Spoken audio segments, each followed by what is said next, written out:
Society today is composed of a series of institutions. From political institutions, legal institutions, religious institutions, to institutions of social class, familial values, and occupational specialization. It is obvious the profound influence these traditionalized structures have in shaping our understandings and perspectives. Yet, of all the social institutions we are born into, directed by, and conditioned upon, there seems to be no system as taken for granted and misunderstood as the monetary system.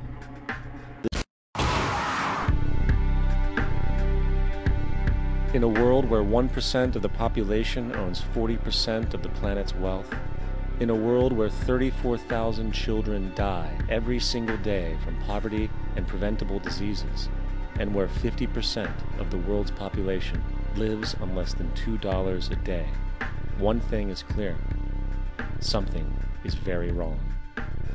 And whether we are aware of it or not, the lifeblood of all of our established institutions, and thus society itself, is money.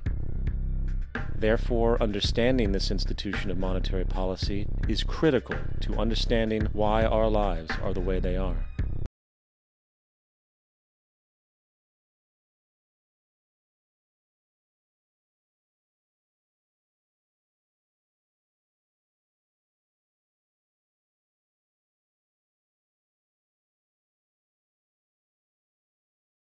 So what is a central bank? A central bank is an institution that produces the currency of an entire nation. Based on historical precedent, two specific powers are inherent in central banking practice: the control of interest rates and the control of the money supply, or inflation. The central bank does not simply supply a government's economy with money, it loans it to them at interest. Then, through the use of increasing and decreasing the supply of money, the central bank regulates the value of the currency being issued. It is critical to understand that the entire structure of this system can only produce one thing in the long run: debt. For in our financial system, money is debt. And debt is money. Here is a chart of the U.S. money supply from 1950 to 2006. Here is a chart of the U.S. national debt for the same period. How interesting it is that the trends are virtually the same. For the more money there is, the more debt there is. The more debt there is, the more money there is. Where does the money to pay for the debt come from? It can only come from the central bank again, which means the central bank has to perpetually increase its money supply to temporarily cover the outstanding debt created, which in turn, since that new money is loaned out at interest as well, creates even more debt. The end result of this system without fail is slavery, for it is impossible for the government and thus the public to ever come out of the self-generating debt. When a person borrows money from a bank, it almost always has to be paid back with accrued interest. In other words, almost every single dollar that exists must be eventually returned to a bank with interest paid as well. But if all money is borrowed from the central bank and is expanded by commercial banks through loans, only what would be referred to as the principal is being created in the money supply. So then, where is the money to cover all of the interest that is charged? Nowhere. It doesn't exist. The ramifications of this are staggering, for the amount of money owed back to the banks will always exceed the amount of money that is available in circulation. This is why inflation is a constant in the economy, for new money is always needed to help cover the perpetual deficit built into the system, caused by the need to pay the interest. What this also means is that mathematically, defaults and bankruptcy are literally built into the system, and there will always be poor pockets of society that get the short end of the stick. An analogy would be a game of musical chairs, for once the music stops, somebody is left out to dry. There are really only two things anyone needs to know about the monetary system. 1. All money is created out of debt. Money is monetized debt, whether it materialized from treasury bonds, home loan contracts, or credit cards. In other words, if all outstanding debt was to be repaid right now, there would not be $1 in circulation. To put it a different way, every single dollar in your wallet is owed to somebody by somebody. For remember, the only way the money can come into existence is from loans. Therefore, if everyone in the country were able to pay off all debts, including the government, there would not be $1 in circulation.